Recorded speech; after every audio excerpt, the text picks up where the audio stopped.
Baiklah, saya di sini akan menjelaskan tentang alat-alat laboratorium biologi. Yang pertama adalah mikroskop. Mikroskop ini berfungsi untuk melihat objek yang lebih kecil yang tidak bisa dilihat secara kasat mata. Alat ini terbagi lagi menjadi dua bagian, yaitu bagian optik dan bagian non-optik. Bagian optik terdiri dari lensa okuler dan lensa objektif. Sedangkan bagian non-optik terdiri dari revolver, mikrometer, makrometer, lengan, tabung, serta kaki mikroskop. Ya. Selanjutnya yaitu loop atau kaca pembesar. Alat ini terdiri dari pegangannya terdiri dari plastik dan kaca pembesarnya berbentuk bulat. Alat ini memiliki lensa cembung yang memudahkan kita untuk melihat objek yang lebih kecil agar terlihat lebih besar dari ukuran sebenarnya. Jadi, fungsi dari loop atau kaca pembesar ini adalah memudahkan kita untuk melihat objek yang lebih kecil. Selanjutnya yaitu autoclave. Autoclave ini berfungsi untuk mensterilkan alat-alat atau peralatan medis maupun laboratorium dengan material uap tekanan tinggi jenuh pada 121 derajat Celcius selama sekitar 15-20 menit. Autoclave ini digunakan agar kuman-kuman yang terkandung dalam peralatan laboratorium tidak berkembang biak dan mati.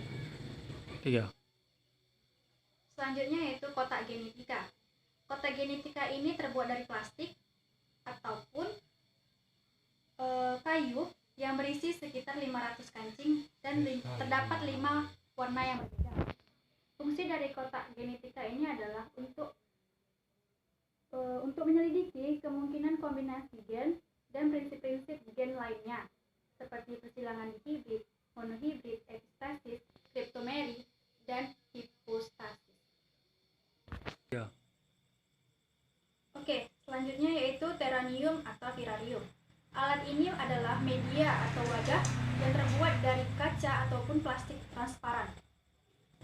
Alat ini menampilkan taman miniatur untuk mensimulasikan kondisi yang sama seperti alam yang sebenarnya.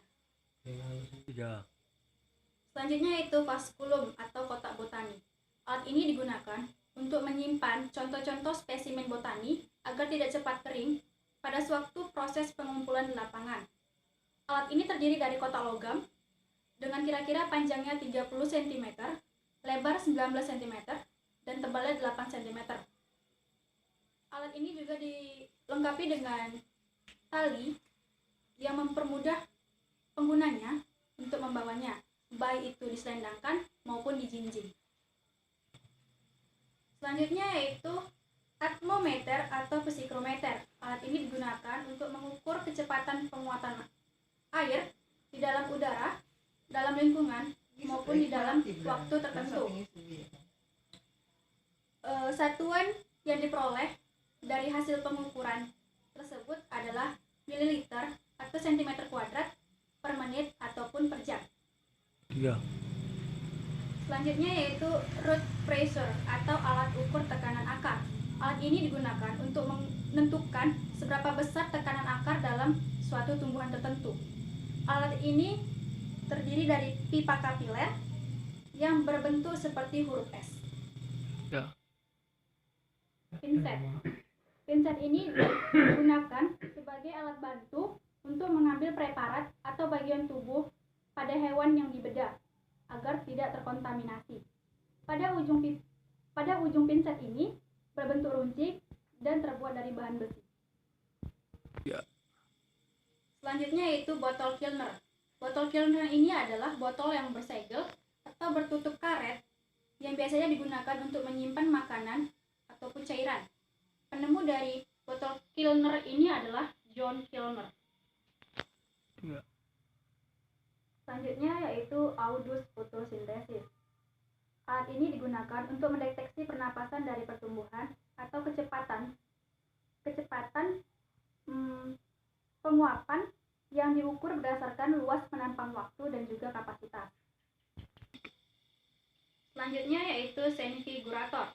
Senfigurator ini berfungsi untuk mempelajari struktur dan fungsi dari suatu komponen sel. Oke, selanjutnya yaitu Colony Counter. Alat ini digunakan untuk mempermudah perhitungan koloni yang tumbuh setelah diinkubasi di dalam cawan. Alat ini dilengkapi dengan skala atau kuadran yang sangat berguna untuk pengamatan pertumbuhan koloni yang sangat banyak. Oke, selanjutnya yaitu inkubator. Alat ini berfungsi untuk menginkubasi atau memeram mikroba pada suhu yang terkontrol. Alat ini dilengkapi dengan pengatur suhu dan pengatur waktu.